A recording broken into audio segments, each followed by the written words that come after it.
I thought I would start with a story that I think illustrates the point that we are at now better than any other. And that is the pre-Islamic world. Before Muhammad, there were thousands of gods that were worshipped at Mecca. Thousands of tiny little idols. Merchants had their own little god, some even just jinn, spirits. There is no unifying force. There is no unifying belief. There's just countless individual spirits vying for supremacy in this very diverse culture. It's a culture of merchants. Muhammad is himself a merchant. After being visited by Gabriel, he, realizes the message of Allah, the one true God, goes back to Mecca and destroys all of the idols and establishes just one. This is where we're at. We have almost the reverse. We went from many being funneled into one meme. In the wake of the death of God, in the Nietzschean sense, we have been left with many tiny little pieces attempting to assert themselves as a symbolic language. So in Christianity's absence, in God's absence, we have innumerable attempts at a unified symbolic language, and memes represent these attempts. So what is a meme? It's a word that has definitely been maligned. It's just thought of as a silly internet joke, but it is certainly more than that. Memes to me are archetypes and symbols in the Jungian sense, which is to say that they are vessels for archaic energies, psychic energy. And through making, through the vessel being unassailable to reason, that's why they're funny. If we could think about them, they wouldn't be funny. Just like if you could clearly see any given symbol, it would lose its efficacy. So memes are archetypal symbols. And something that Jung talked about that is not recognized often is that archetypes are not stagnant. You hear a lot of people talk about archetypes, and even teachers teaching about archetypes, they say kind of like they're stock characters, like they're the same thing forever. They've been the same thing from 2000 to 240 to 2020, and it's not true. If you read Jung, you see that they have transformed every generation to make themselves as efficient as possible. The vessel is changing, but the energy is the same. It's an archetypal energy that expresses itself through forms. And while one might be tempted to say in this age of reason that we live, that we've gotten rid of all of our little beliefs and all of our symbols, we haven't. They've gone into hiding in the form of memes, which is why we laugh at them. There's a really wonderful story about a rabbi. A man goes to visit his rabbi and says, in the past, so many men spoke to God. So many men saw God. Nowadays, nobody does. Why is that? And the rabbi says, today, nobody bows low enough. So to try and gain insight into the collective unconscious, I am bowing as low as I can. And I am looking at memes. I'm looking at perhaps a great sewer of information, and I'm trying to make sense of it. I'm trying to see the meaning in all of these expressions. So beyond just being an archetypal symbol, because what does that mean? We have to look at the idea that we have a lot of information in the world. You have a lot of information, just like we have a lot of idols, and we compress them. They're condensed into one perfect form. Memes take a lot of information, archetypes take a lot of information and condense it into a single, easily understood image. And of course, many memes play off of this. They make it very complex or, intentionally obtuse. There's no way to get the meaning out of it. But at its very root, a meme is simply an image or a symbol or a word that condenses lots of ideas and lots of context into a single form.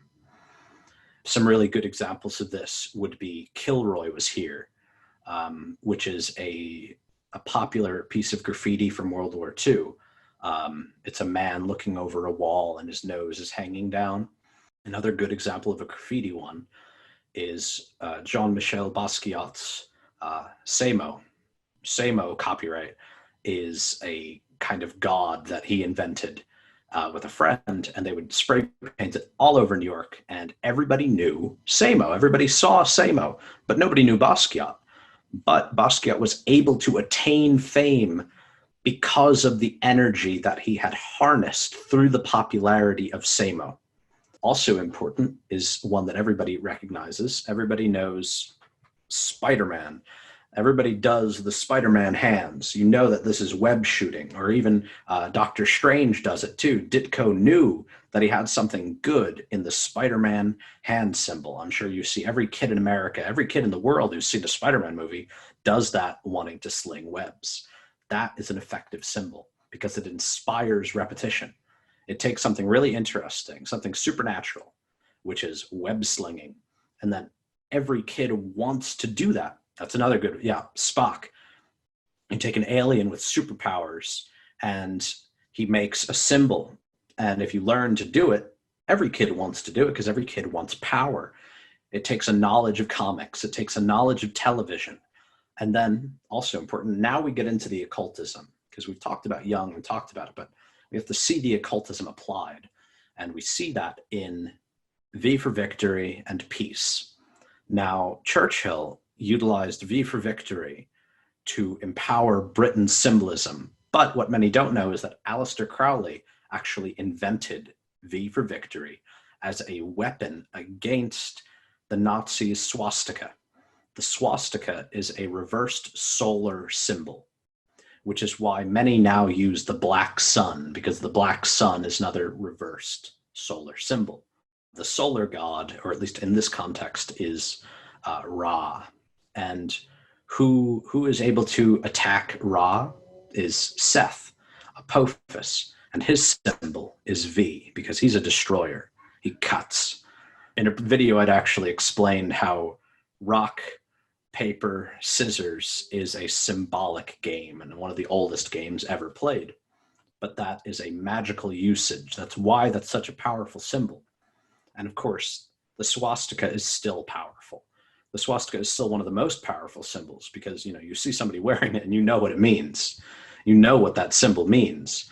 And the same goes for racial slurs. They condense a culture of racism and of historical oppression into a single word, which is why those words are so sensitive and so powerful. But this idea of a powerful image and a powerful word does not have its roots really in Dawkins, Richard Dawkins, who coined the term meme. It goes much farther back, and it's almost always to occultists.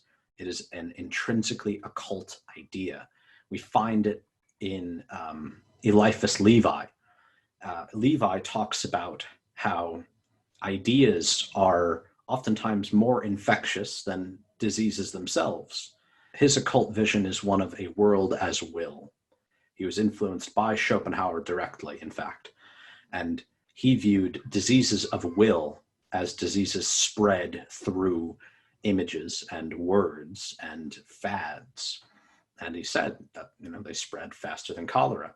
Before that, we have Abramelin, who is one of the, again, another very famous magician, and his rituals were very popular in the Golden Dawn. And he said directly in his book, do not leave this book open. If a child, a woman, or an uninitiated man sees one of these symbols, they're going to be infected and they're going to start drawing it, and they're going to unconsciously give power to whatever the symbol meant. So it was occultists that have known throughout all of time that images and words have power. It's not just a modern pop science idea. But I would say that the true inheritor of the meme concept is William S. Burroughs, who in the 50s and 60s really does the legwork in developing the idea of a viral, infectious image or word. I'm sure if you've read Burroughs, you're familiar with the idea of a word virus. a word virus is able to spread person to person. And he even says language is a virus from outer space. He does not think language is innately human, but it's a virus that came to manipulate human evolution. And I think that I think that's a very fascinating and useful idea. If we look at language simply as a natural expression, we miss out on just how bizarre it can be.